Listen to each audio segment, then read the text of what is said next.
Alright guys, welcome back to the news desk here, this time for the PopCultureNetwork.com. I know what you're thinking, what? This is not for I Need Comics or That New Toy Smell or anything like that? Nope.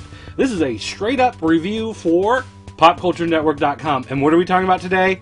Woo! We're talking about the Royal Rumble, the 2012 Royal Rumble.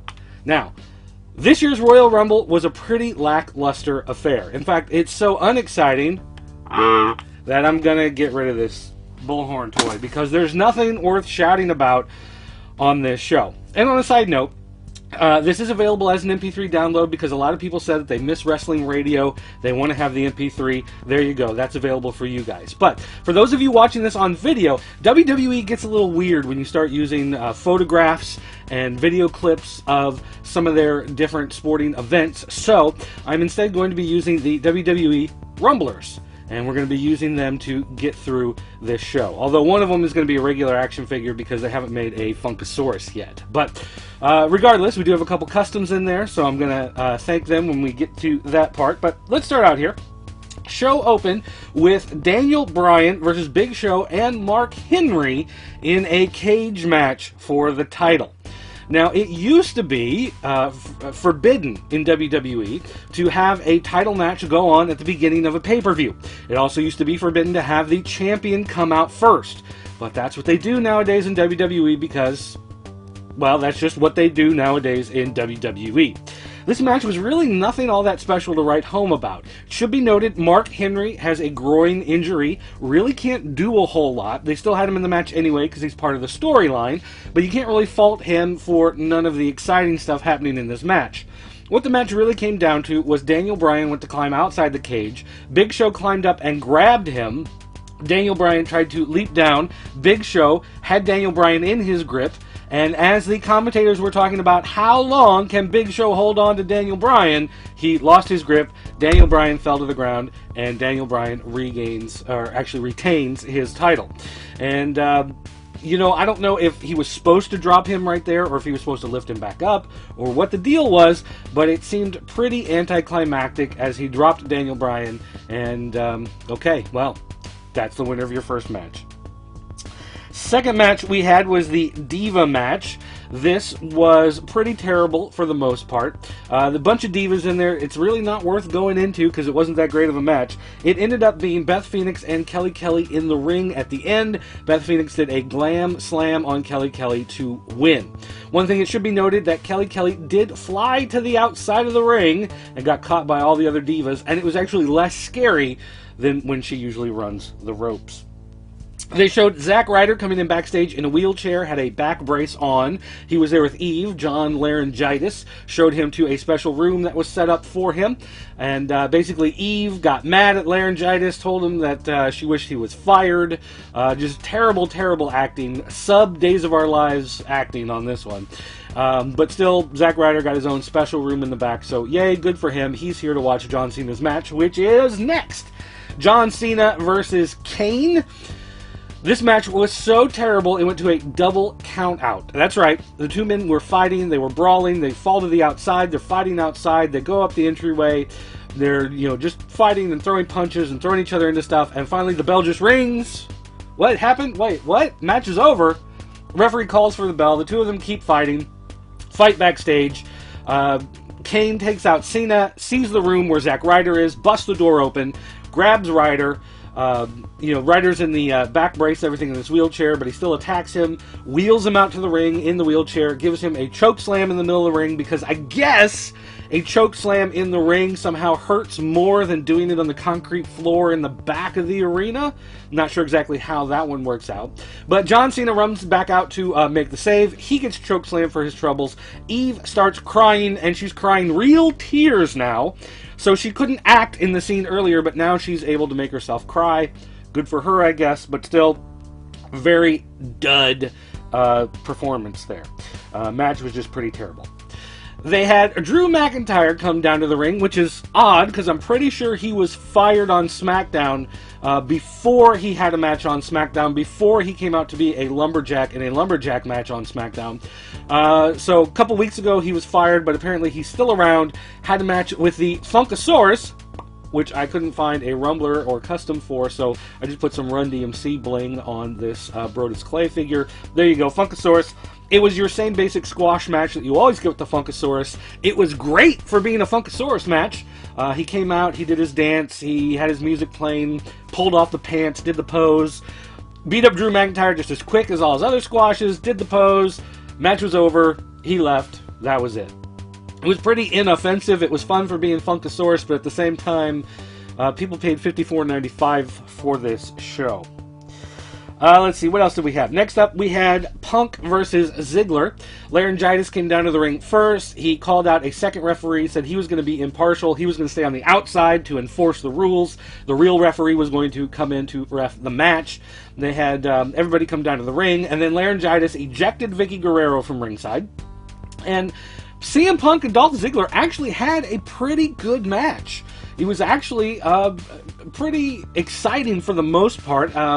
It wasn't as good as some of their other pay-per-view matches, but it was still good until it got towards the end where things started to get silly.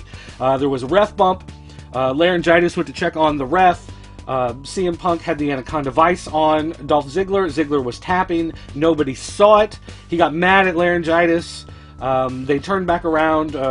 Dolph Ziggler, let's see, I think he tried to go for a roll-up, and then they hit a reverse roll-up, and CM Punk had him pinned. There was still nobody there to count it. He did a go to sleep. There was still nobody there to count it. Until finally it got to the end. He hit a go to sleep on Dolph Ziggler. The referee was, up, came to, saw it, started to count. Laryngitis slid into the ring, so you think it's going to be a screw job, but instead he counts 2, he counts 3 with the ref, gives him a thumbs up, whatever, goes out, gets the title, hands it to the referee to hand to CM Punk. He claps for CM Punk and he leaves. So the storyline is John Laurinaitis doesn't want to lose his job as general manager of Raw, but at the same time, he hates CM Punk.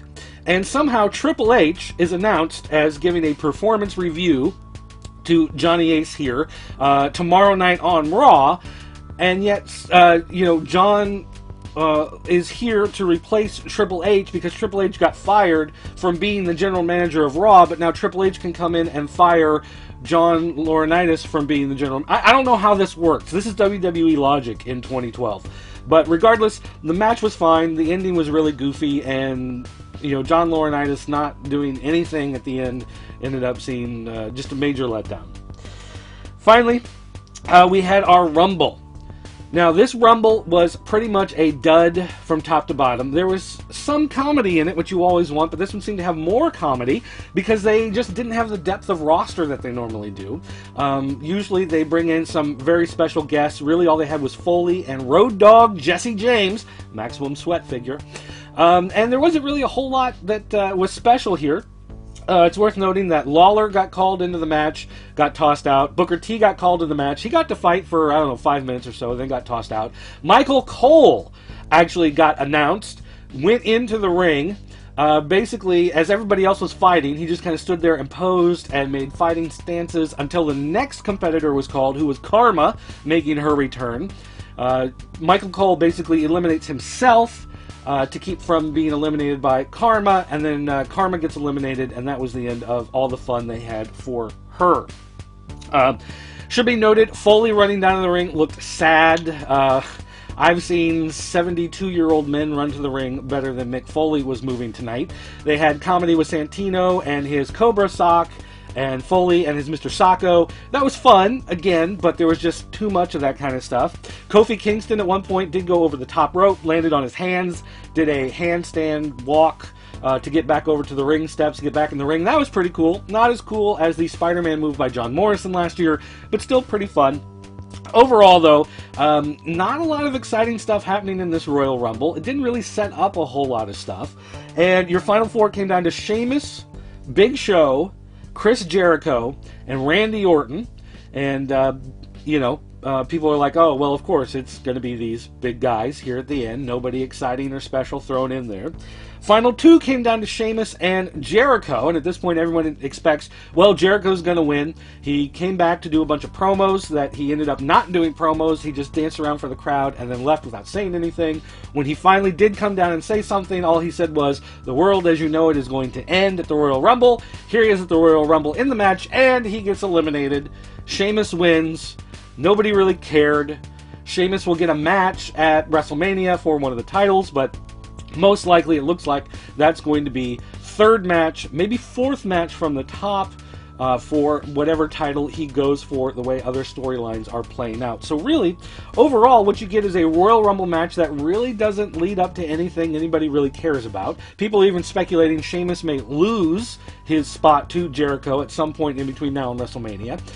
So the Royal Rumble match didn't really matter. You had two title matches where the title didn't change, so they really didn't matter. Nothing exciting really happened in them. You got a Divas match that was a throwaway, and you got a squash match with the Funkasaurus. So that's the Royal Rumble. Not a thumbs-up show, guys. I'm sorry, but it just wasn't. Now, for all you TNA fans that go, ha, well, that shows you where WWE is these days, don't even get me started. Alright guys, thanks for watching. Make sure you stay tuned to PopCultureNetwork.com. We'll have another news desk tomorrow for comics. We'll have another one on Thursday for video games. And then, of course, Saturday will be your toy news desk update. Thanks for watching, guys. See you next time. Now it is time for your friendly reminder.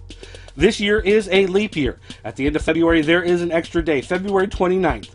And so we have declared that February 29th, 2012 is, in fact, Tron Day! So that's the day you need to get online. You need to tweet about Tron, talk about Tron, take pictures of Tron. You need to go on message boards, talk about how Tron saved your marriage, how your mother was dying in a fiery inferno and Tron went in and saved her.